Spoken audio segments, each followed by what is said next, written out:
Friends నేను మీరు రాయలసీమ కుర్రోడిని. ఇదిగో చేపలకు మేత వేసాను, ఎలా తింటున్నాయి చూడండి. మందలుగా అది గుంపులు గుంపులుగా కొట్టుకుంటున్నాయి కదా. ఇప్పుడే వేసాను అనమాట. డైలీ ఇలా ఇదే టైంలో ఎలా కొట్టుకుంటున్నాయి చూద్దాం రండి. అదిగో ఈ చేపలన్నీ అయ్యానమాట.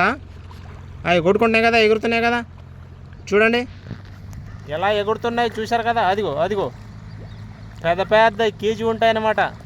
మామూలుగా డేంజర్ చేపలు. అదిగో ఇదంతా అదే తినేటివన్నీ, ఎగిరేటివన్నీ చూశారు కదా. అదిగో గుంపులుగా మందలుగా చూస్తున్నారు కానీ లైక్ అండ్ సబ్స్క్రైబ్ అన్న ప్లీజ్ అన్న. ఇలా డైలీ మేత వేయాలి. అదిగో ఇదంతా అదే, ఇది తినేటివన్నీ చైనా చేపలే అనమాట. అదిగో చూస్తున్నారు కదా. ఇలా డైలీ వేయాలి ఫ్రెండ్స్. ఇలా తినడానికి వస్తాయన్నమాట.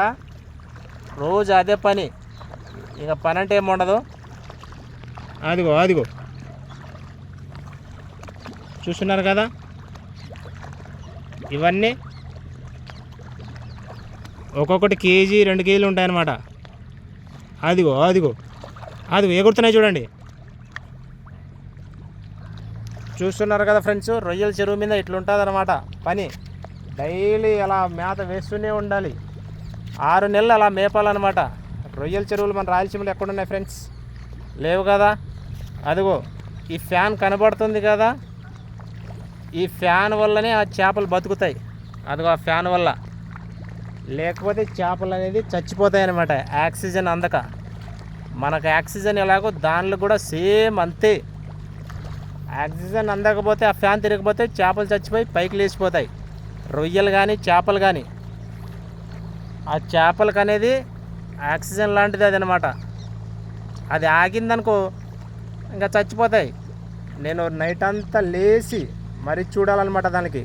ఎంత అర్ధరాత్రి 1 గంటకు లేవాలి, 3కు లేవాలి, 4కు లేవాలి. చేపలున్నా పొద్దున్నే లేవాలి 6ంటికి. అదే రొయ్యలు ఉన్నాయనుకో ఆ టైంలో 2 అలా 3 సార్లు లేవాలి నైట్లో. ఎందుకంటే అది ఆగిందనుకో చేపలు అనేది చచ్చిపోతాయి అన్నమాట. చూస్తున్నారు కదా. ఇప్పుడే పైకి ఎక్కానమాట రొయ్యల చెరువులో నుంచి, చేపల చెరువులో నుంచి. ఇది చూస్తున్నారు కదా, ఈ పైప్లో నుంచే దీంట్లో తోడతాం. కానీ ఇంకోటి చూపిస్తాను ఫ్రెండ్స్ మీకు. ఇది చూసారా ఫ్రెండ్స్, బోర్ అన్నమాట. ఈ బోరు 40 అడుగులకే నీళ్ళు పడుతుంది. ఎందుకు? వేస్ట్గా రొయ్యల చెరువుకే. అదే మన రాయలసీమ రైతులకి ఈ బోర్లో, ఇలాంటి బోర్లో నీళ్ళు పడితే కోట్లు దొరకని ఆనందం మన రాయలసీమ రైతులకి. కానీ ఇది వేస్ట్, చేపల చెరువులకే వాడతారు. ఉప్పు నీరు తెలుసా. ఇక్కడ నీళ్ళున్నా ఏం చేసుకోలేరు, వాడుకోలేరు రైతులు. ఊరికనే చేపల చెరువుకు, రొయ్యల చెరువుకు మాత్రమే.